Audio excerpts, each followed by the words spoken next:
Hello friends, welcome back to my YouTube channel the speaking stars. मैं हूं आपकी astro friend Shivani. आशा करती हूं आप जहां भी हैं मस्त हैं, स्वस्थ हैं।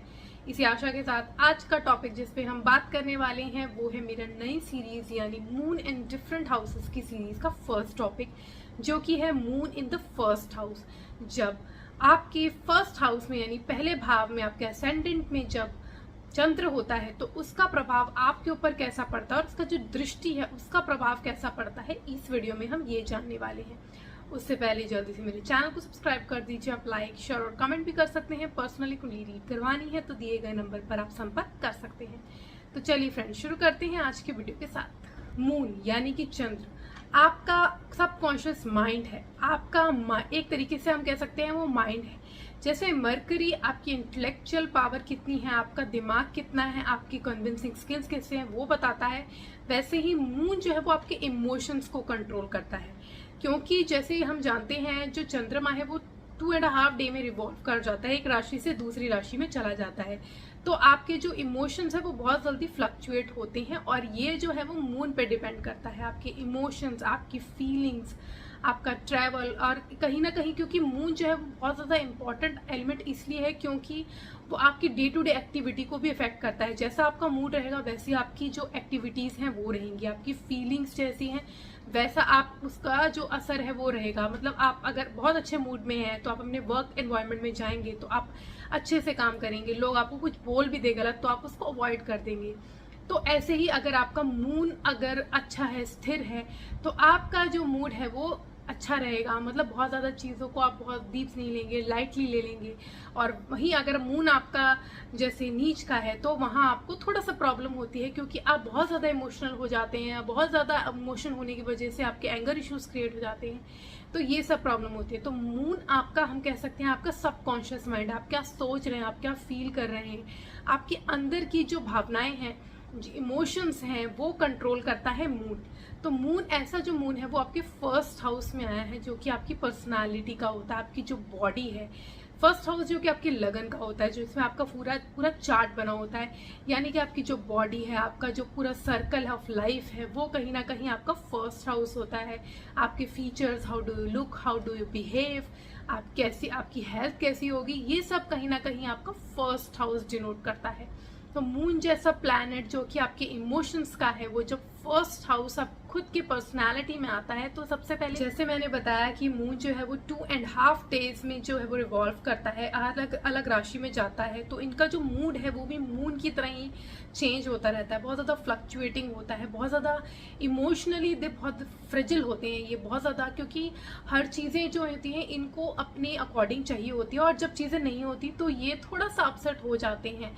अगर यहाँ पे इनका मून अच्छा है, they are very good in giving care, क्योंकि बहुत ज़्यादा अच्छे केयर टेकर होते हैं। ये लोगों को फील करते हैं, इमोशनली कैसे कनेक्ट होते हैं लोगों से, इनसे बेहतर कोई नहीं जानता। और अपने स्पाउस के साथ स्पेशली 3 चीज़ें इनकी लाइफ में बहुत ज़्यादा इम्पॉर्टेंट होती हैं, क्योंकि फोर्थ हाउस कहीं ना कहीं मून से रिलेटेड होता है। तो इनकी मदर, इनकी हाउस होल्ड चीज़ें, इनका करियर और इनका जो क्योंकि फर्स्ट हाउस से 7th में एस्पेक्ट करा है तो इनको कहीं ना कहीं इनके पार्टनर यानी कि इनकी जो लाइफ पार्टनर है, इनके रिलेशनशिप्स हैं, वो सबसे ज़्यादा इम्पैक्ट करते हैं इनको लाइफ में। ये बहुत ज़्यादा इमोशनली कनेक्टेड रहते हैं अपने पार्टनर के साथ और उनकी नीड्स का बहुत ख्याल रखते हैं और इनको रिटर्न में वही चाहिए होता है। क्योंकि बहुत ज़्यादा इमोशनल होते हैं तो जब चीज़ें इनके अकॉर्डिंगली नहीं होती बहुत ज़्यादा जल्दी अपसेट हो जाते हैं। ये लोग जो होते हैं बहुत इनसाइड रहते हैं, मतलब बहुत सोच समझ के कोई स्टेप लेने का, अगर रिलेशनशिप की बात करें तो बहुत सोच समझ के कुछ मूव करते हैं आगे। स्पेशली अगर इनको पहले लव में कोई धोखा मिल जाए, ब्रेकअप हो जाए इनका, तो ये बहुत ही ज़्यादा सोच समझ के चांस लेते हैं रिलेशनशिप में आने का और बहुत ज़्यादा कह सकते हैं हम फेयरफुल रहते हैं किसी भी रिलेशनशिप में एंटर करने के लिए, क्योंकि इनको लगता है अगर ये इमोशनली किसी के साथ इन्वॉल्व हो गए तो अगर कुछ ऐसा प्रॉब्लम हो गई तो ये उससे हट नहीं पाएंगे, विच इज़ ट्रू। क्योंकि जब भी ये किसी रिलेशनशिप में आते हैं they are into it fully, तो ये चाहते हैं वो इंसान भी वैसा ही रहे। बट होता क्या है कि हमेशा हर इंसान आपकी जैसा नहीं होता और स्पेसिफिकली इनको तो ऐसा ही पार्टनर मिलता है जनरली जो बैलेंस्ड होता है, जो बहुत ज़्यादा इमोशनल नहीं, बहुत ज़्यादा प्रैक्टिकल भी नहीं, बैलेंस्ड अप्रोच वाला होता है, बहुत ज़्यादा इमोशंस में ना बहने वाला होता है, तो वो ऐसा लोग जो होता है इनको फिर वो चीज़ें हर्ट करते हो कि ये बहुत ज़्यादा हर चीज़ को इमोशनली ले जाते हैं। तो इनको टाइम लगता है रिलेशनशिप में आने में और बहुत ज़्यादा चीज़ों को ये दिल से ले लेते हैं। अगर स्पेशली अगर यहाँ पे मून जो है वो डेबिलिटेटेड हो, स्कॉर्पियो में है, तो प्रॉब्लम ज़्यादा होती है क्योंकि ये ओवरली इंडल्ज हो जाते हैं, बहुत ज़्यादा सोचने लगते हैं हर सिचुएशन के लिए, तो प्रॉब्लम्स क्रिएट हो जाती हैं। अगर यहाँ मून स्टेबल है, मून ऊंच का है, या मून अच्छी राशि में है, स्थिर राशि में है, या फिर मून अपनी स्वयं की राशि में, तो थोड़ा सा यहाँ पे सही रहता है क्योंकि इंसान जो है वो सोच समझ के आगे बढ़ के फिर वो चीज़ें जो है वो मैनेज कर लेता है। लेकिन अगर डेबिलिटेटेड है तो प्रॉब्लम ज़्यादा यहाँ पे फेस करने को इंसान को मिलती है। जैसा मैंने बताया कि क्योंकि 4th हाउस मेनली जो है वो कालपुरुष की कुंडली में 4th हाउस जो है वो मून का है, वहाँ पे जो है वो मून रूल करता है। तो इनकी मदर का जो इफेक्ट होता है इनकी लाइफ में वो बहुत ज़्यादा इन्फ्लुएंसिंग होता है। हम कह सकते हैं कि इनकी लाइफ में जो भी चीज़ें होती हैं, जो डायरेक्शन प्रोवाइड करता है, वो कहीं ना कहीं इनकी मदर से रिलेटेड होता है। जब ये ग्रो करते हैं अपनी मदर को जैसे ये देखते हैं, या तो उनसे वो गाइडेंस लेते हैं। अगर इनका मून जो है वो एग्जैल्टेड है या अच्छा है, अच्छी स्थिति में है, पापकर 3 योग में नहीं है, तो इनकी जो मदर है वो इनको एक गाइडिंग एलिमेंट की तरह काम करती है पॉजिटिवली। यानी कि ये इनसे सीखते हैं कि मेरी मदर जैसे कर रही है, या वो उनको हेल्प करती है कैसे आगे बढ़ना है लाइफ में, क्या आगे करना चाहिए, या हम कह सकते हैं एक सपोर्ट सिस्टम की तरह इनकी मदर इनकी लाइफ में होती है। लेकिन अगर यहाँ पे मून डेबिलिटेटेड है तो भी एक मोटिवेटिंग फैक्टर तो होता ही है, चाहे वो नेगेटिव है, क्योंकि अब इनकी मदर इनको बहुत ज़्यादा जैसे कहते हैं मदरली फीलिंग वाली जो इमोशंस होते हैं वो नहीं मिलते। और ये जो होते हैं वो नेगेटिव मोटिवेशनल फैक्टर इसलिए काम करता है क्योंकि इनको लगता है कि मैं जैसे इनको कुछ प्रॉब्लम आती है इनके ऊपर, तो इनकी मदर कहती है कि तुमसे ये नहीं हो पाएगा या तुम ये नहीं कर पाओगे, तो इनके मन में आता है कि मैं ये करके दिखाऊंगा या मैं ये करके ही रहूंगा या रहूंगी। इनके मन में ऐसे इमोशंस आते हैं और ये उसको करके काम मतलब जो है वो कंप्लीट हो जाता है इनका। तो वो जो है एक मोटिवेटिंग फैक्टर होता है, चाहे वो पॉजिटिव हो चाहे वो नेगेटिव हो, इनके मून के ऊपर डिपेंड करता है कितना पावर है, किससे इन्फ्लुएंस है, ये सब चीज़ें भी डिपेंड करती हैं। बट बहुत ही मेन एलिमेंट है एक यहाँ पे मून इनके लिए। अगर मून यहाँ पे डेबिलिटेटेड है तो इनकी मदर के साथ हेल्थ में भी प्रॉब्लम होती है। हो सकता है इनकी मदर इनसे दूर रहें या उनको इतना सपोर्ट ना मिले। और भी जो एस्पेक्ट्स हैं, वो राहु है, सैटर्न साथ में है, ये सब चीज़ें भी मैटर करती हैं। सिर्फ मून के डेबिलिटेटेड होने से चीज़ें नहीं होती बैड, लेकिन अगर बहुत ज़्यादा इन्फ्लुएंस है ऐसे बैडली प्लैनेट्स का, तो ये चीज़ें ज़्यादातर देखी गई हैं कि इंसान जो है वो बहुत ज़्यादा अपनी मदर का प्यार नहीं पा पाता और उधर से वो कोई ना कुछ सीखता ही है। ऐसे लोग जो होते हैं वो क्योंकि अपनी लाइफ में उन्होंने इतना सफ़र किया होता है, तो वो अपने रिलेशनशिप में जाते हैं तो वो चीज़ें चाहते हैं कि उनको वो सपोर्ट मिले, वो इमोशनल सपोर्ट मिले। तो इनको वो इमोशनल पार्टनर चाहिए होता है जो इनकी नीड में इनको हेल्प करे। तो व्हेन क्योंकि मून 1st हाउस में है और वो 7th हाउस में एस्पेक्ट कर रहा है, तो इनको एक इमोशनल नीड, एक इमोशनल पार्टनर चाहिए होता है जो इनकी नीड्स, जो इनको मतलब इनकी जो फीलिंग्स हैं उनको समझे, क्योंकि ये बहुत केयरिंग होते हैं, इनकी मदरली फीलिंग होती है, अपने पार्टनर को एज अ चाइल्ड ट्रीट करते हैं, बहुत ज़्यादा स्मूथ होते हैं, हैप्पी होते हैं।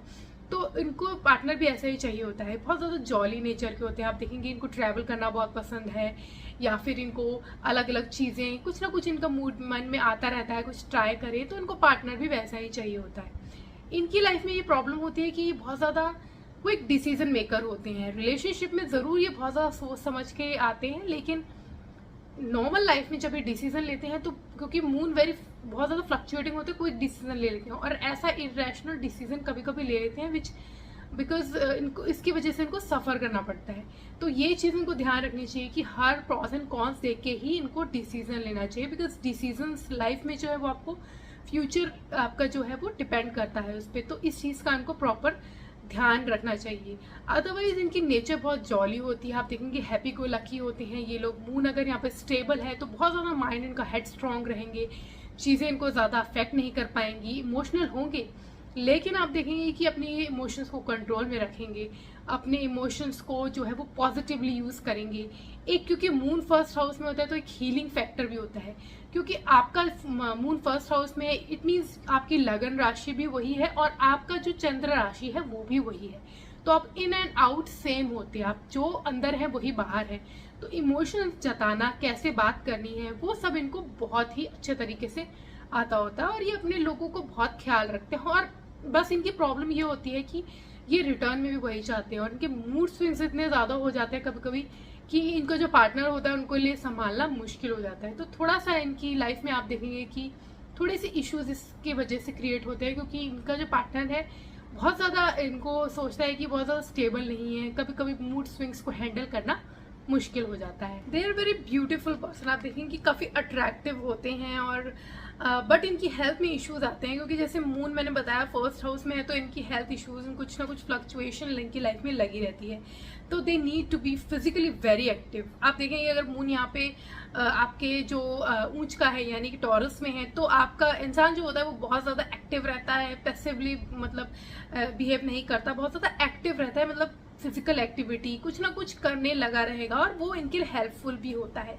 कभी कभी एक्सेसिवली भी इन्वॉल्व हो जाते हैं इन चीज़ों में, लेकिन एक तरीके से वो इनकी फिजिकल जो नीड्स हैं यानी कि जो इनकी हेल्थ नीड है वो इनको पूरी करता है, तो वो इनके लिए काफ़ी अच्छा भी रहता है, एक तरीके से हम कह सकते हैं। तो फिजिकल एक्टिविटीज़ इनको ज़रूर करनी चाहिए टू रिमेन हेल्दी।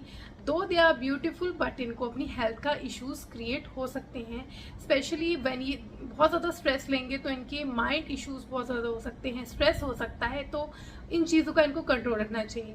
कैसे कंट्रोल करें? इनको मेडिटेशन करना चाहिए, योगा क्लासेस लेनी चाहिए। जितना मेडिटेट करेंगे, गॉड के साथ कनेक्ट करेंगे, उतना इनको फ़ायदा होगा, क्योंकि meditation is the key to get connected to the God. या आप प्रेयर कीजिए, जो भी आप रिलीजियस पाथ फॉलो कर रहे हैं उसको फॉलो कीजिए, उसमें इन्वॉल्व रहिए, तो ये जो प्रॉब्लम्स है वो आपको कम देखने को मिलेगी।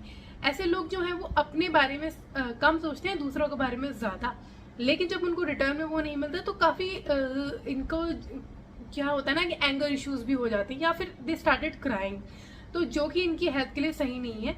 तो इनको अपने माइंड को बैलेंस करने के लिए मेडिटेशन ज़रूर करना चाहिए, विच इज़ द की कि उनका स्टेबल माइंड रहे। उनकी मैरिज जनरली अर्ली एज में हो जाती है। अगर मून यहाँ पे अच्छा है, मतलब अच्छी डिग्निटी में है, तो यहाँ पे जनरली इनकी मैरिज अर्ली हो जाती है। और आप देखेंगे कि इनके मैरिज के बाद और इनके चाइल्ड बर्थ के, क्योंकि moon is also related to your emotions related to your child, तो चाइल्ड बर्थ के बाद और अपनी मैरिज के बाद इनका कुछ ना कुछ, या तो इनका बहुत ज़्यादा अच्छा पाथवे स्टार्ट होने लगता है, यानी कि एक लक फैक्टर इनका ऐड हो जाता है, या ये डिक्लाइन में चले जाते हैं, इनकी ग्रोथ जो है वो नीचे होने लगती है, मतलब डिक्लाइन हो जाती है। तो आप वो फैक्टर डिपेंड करता है कि इनका मून किस डिग्निटी में है, या आपको ग्रोथ की तरफ लेके जा रहा है या आपको डिक्लाइन की तरफ लेके जा रहा है। तो एक हम कह सकते हैं कि चाइल्ड बर्थ एंड इनकी मैरिज दोनों चीज़ें, स्पेशली इनका चाइल्ड बर्थ जो है इनकी चीज़ें जो है वो एक्टिवेट करता है। एंड देखा गया है कि यहाँ पे इंसान जो है वो आफ्टर चाइल्ड बर्थ दे उनका जो एक्टिवेट हो जाता है मून, और दे स्टार्टेड गेटिंग प्रमोशंस, और उनका वर्क के तरीके से भी उनका बहुत अच्छा प्रोग्रेस होने लग जाती है। तो ये चीज़ें भी इसके साथ कनेक्टेड रहती हैं। मून अगर यहाँ पे सिंगल है तो हम उसकी बात करेंगे, और अगर मून किसी के साथ है तो ये जो चीज़ें हैं वो थोड़ा सा चेंज आएगी, उसको हम अलग से बात करेंगे। लेकिन यहाँ हमने बात की है जो सिर्फ मून है। अगर फर्स्ट हाउस में ओनली मून है और उसका अफेक्ट कोई नहीं है, उस पर किसी पे एस्पेक्ट नहीं है, तो कैसा वो जनरली कैसा बिहेव करता है, इसकी बात की है। आज के लिए इतना ही। मेरी नेक्स्ट वीडियो में मैं moon in the second house पर बात करूंगी। For that stay tuned, stay connected, do subscribe my channel and नीचे दिए गए बेल आइकन को जरूर प्रेस कर दीजिए ताकि आपको मेरी लेटेस्ट अपडेट मिलती रहे। तब तक के लिए Om Shanti, thank you and take care.